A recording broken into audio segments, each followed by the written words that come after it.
बिस्तर पे जाने तक का पूरा कानून अता फरमा दिया है। कोई सीरियल वाला हमें क्या सिखा सकता है? हमारे नबी ने हमें सब सिखाया। हुजूर ने तो हमें यह भी सिखा दिया है कि अगर खाने के बाद तुम्हारे दांतों में गोश्त फंस जाए तो खिलाल कैसे करना चाहिए, मेरे नबी ने ये तक सिखा दिया है। कोई इतनी बारीकी सिखाने वाला? हुजूर फरमाते लोग खिलाल लेकर के मुंह खोल करके ऐसी शुरू पड़ जाते हैं, लेकिन अल्लाह के हबीब सल्लल्लाहु अलैहि वसल्लम ने ये सुन्नत बताई, अगर तुम्हारे पास कोई बैठा हो और तुम्हें खिलाल करने की हाजत हो तो तुम अपना हाथ अपने मुंह पे रखो और उसके बाद खिलाल करो, ताकि तुम्हारे इस अमल से किसी को घिन ना आए। हुजूर अलैहिस्सलाम ने तो खजूर खाने का तरीका तक बता दिया है कि जब तुम खजूर खाओ तो मुंह की गुठलियां निकालकर बर्तन में मत रखो बल्कि बाहर रखो, और पहले तो खजूर ऐसे खाओ कि मुंह से गुठली निकालने की जरूरत ही पेश ना आए। जब तुम खजूर खाओ तो पहले खजूर को खोल लो, उसकी गुठली निकाल लो, गुठली निकाल के बाहर कर दो और फिर खजूर को मुंह में डालो। जिस नबी ने खजूर खाने का तरीका तक बता दिया, जिस नबी ने खिलाल करने का तरीका तक बता दिया, हद तो ये है बैतुल खला में जाकर के किस तरह बैठना चाहिए, किस पैर पे ज्यादा जोर देना चाहिए, मेरे नबी ने ये तक बता दिया। हुजूर फरमाते हैं जब तुम बैतुल खला में बैठो तो उल्टे पैर पे जोर देकर अपना वजन डाल करके बैठा करो, उससे तुम्हें इजाबत के अंदर आसानी होगी। बताइए है किसी की तालीमात ये? फिर हम क्यों सीरियल के मोहताज हैं, हम क्यों फिल्मों के मोहताज हैं? वल्लाह कभी हम मोहताज नहीं हो सकते। मेरे आका सल्लल्लाहु अलैहि वसल्लम के प्यारे दीवानों, तो अर्ज ये करने चला था कि आज तो सीरियलों के अंदाज में रिश्ते भी ढूंढे जाते हैं और रिश्ते तय किए जाते हैं। खबरदार खबरदार, ये सीरियल तुम्हें तबाह करने के लिए बने हैं, तुम्हें आबाद करने के लिए नहीं बल्कि तुम्हें बर्बाद करने के लिए बने हैं मेरे आका सल्लल्लाहु अलैहि वसल्लम के प्यारे दीवानों। इसलिए सुन्नत के मुताबिक रिश्ते ढूंढो, सुन्नत के मुताबिक रिश्ते तलाश करो, सीरियल के मुताबिक रिश्ते तलाश मत करो।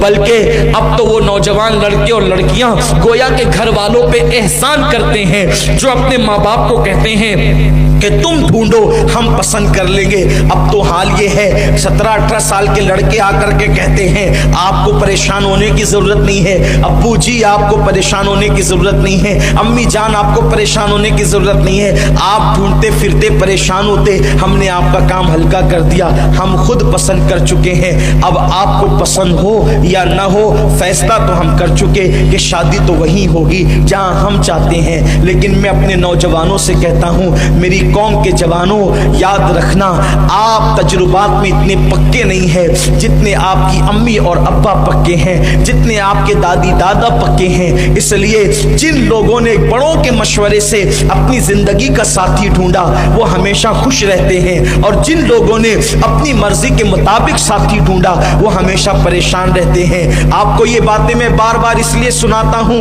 और आपको बार बार इसलिए समझाता हूं कि प्रोग्राम कराने वाले बड़े बूढ़े मुझसे कहते हैं, आप कहेंगे तो ये मान जाएंगे, और खुद लोग मेरे पास भी आकर के कहते हैं। अभी शायद कल ही की या परसों की बात है कि एक सफर में मैं हाफिज साहब के साथ था, एक साहब का तस्करा निकला कि बीवी बहुत परेशान कर रही है, बहुत सता रही है, ऐसी कि यहाँ से ले जाती है उधर, उधर से ले जाती इधर। मैंने कहा कि आखिर टेंशन क्या है? तो हाफिज साहब ने कहा हज़रत असल में पसंद की शादी हुई तो पहले इसे सर पे चढ़ा के रखा, शादी से पहले सर पे चढ़ा के रखा, तब शादी के बाद वो सर से उतरने वाली कैसी है, कैफियत ये है। तो याद रखना ये हंसने की बात नहीं है, ये तल्ख तजर्बात है लोगों के। खुद तजुर्बा करने की बजाय लोगों के तजुर्बे से फायदा उठाओ।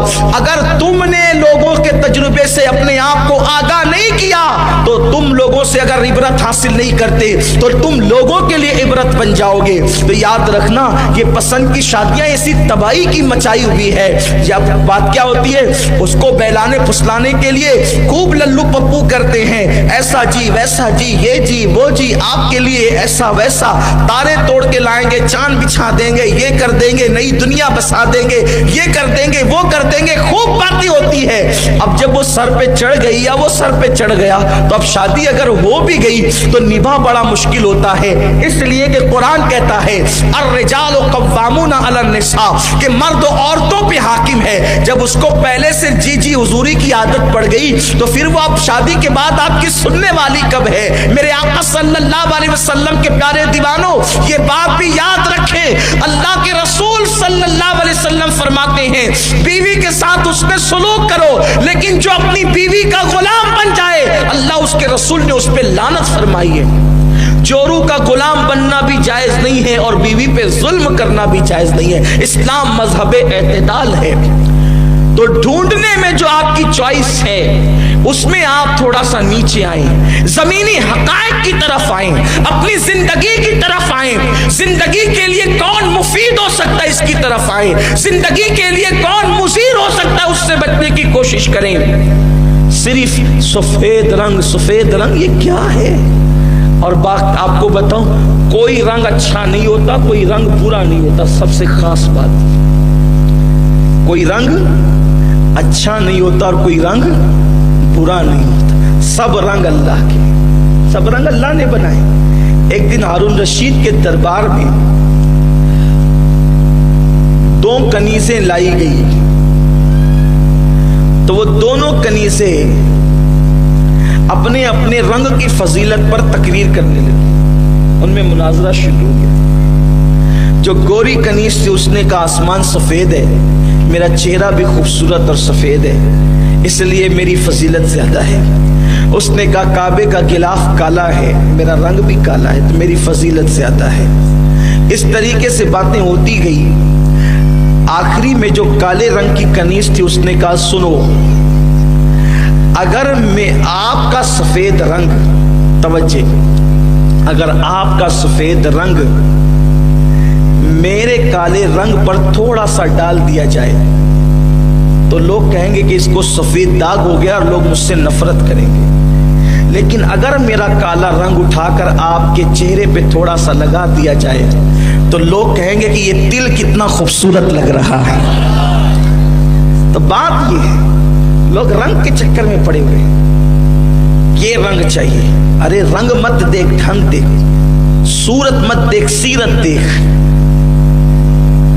आपने नहीं सुना हज़रत राबिया बसरी, कद छोटा है, रंग सांवला है, लेकिन किरदार क्या है कि हज के लिए जाती है तो काबा इस्तिकबाल के लिए, काबा इस्तिकबाल के लिए आता है। और फिर वो काबे से मुखातिब होके कहती है, ए काबा तू क्यों आ गया? मैं तुझे देखने नहीं बल्कि मैं तो तेरे रब का दीदार करने आई। शान है, छोटे कद की है, रंग सांवला है। हजरते बायजीद बुस्तामी हर कदम पे 2 रकअत नफिल अदा करने के लिए जाते हैं काबतुल्लाह शरीफ। देखा तो हकीकत काबा गायब थी। एक है काबा और एक है काबे की हकीकत, एक है इंसान और एक है इंसान की हकीकत। इंसान को सब देखते हैं, हकीकत इंसान को कोई नहीं देखता। हकीकत इंसान क्या है? हकीकत इंसान क्या है? कभी आपने देखा यही इंसान है जिसको आपने कुर्सी पे बिठा रखा है, बोल रहा है। एक वक्त आएगा कि ये बोलेगा नहीं, एक वक्त आएगा ये देखेगा नहीं, एक वक्त आएगा ये हाथ की हरकत नहीं करेगा, एक वक्त आएगा ये पढ़ेगा नहीं। आप क्या करेंगे? अब फिर कुर्सी पे बिठाएंगे नहीं। आप क्या करेंगे? फिर महफिल में बुलाएंगे। आप क्या करेंगे? फिर तकरीर के लिए उठाएंगे नहीं। जिस दिन ये बोलना बंद कर देगा, जनाजे में रख के शहर खामोशा ले जाएंगे। अरे आंखें हैं, नाक है, कान है, जबान है, हाथ है, कुछ भी तो खत्म नहीं हुआ। कल तक महफिल की जीनत था, आज खबरस्तान क्यों ले जा रहे हो? क्या खत्म हो गया? बस सब तो है, सर से लेकर पैर तक सारे आज़ा मौजूद है। जब कुछ गया नहीं तो इसको कब्रिस्तान क्यों ले जा रहे हो? तो लोग कहेंगे आदमी तो है, हकीकत आदमियत चली गई। अब वो क्या है? उसी को रूह कहते हैं। रूह दिखती नहीं, लेकिन जब तक है इंसान सब कुछ कर सकता है। जिस दिन रूह चली गई उस दिन वो कुछ नहीं, सारे आज़ा होने के बाद वो कुछ नहीं कर सकता।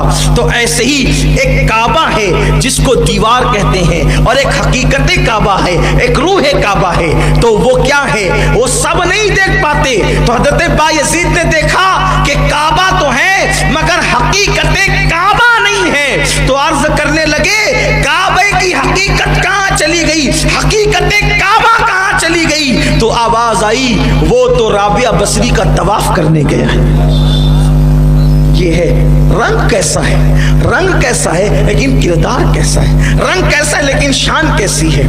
तो आजकल ये रंग रंग के चक्कर को खत्म किया जाए, कहीं तो हम कुछ अपनी सूझबूझ का मुजाहरा करें।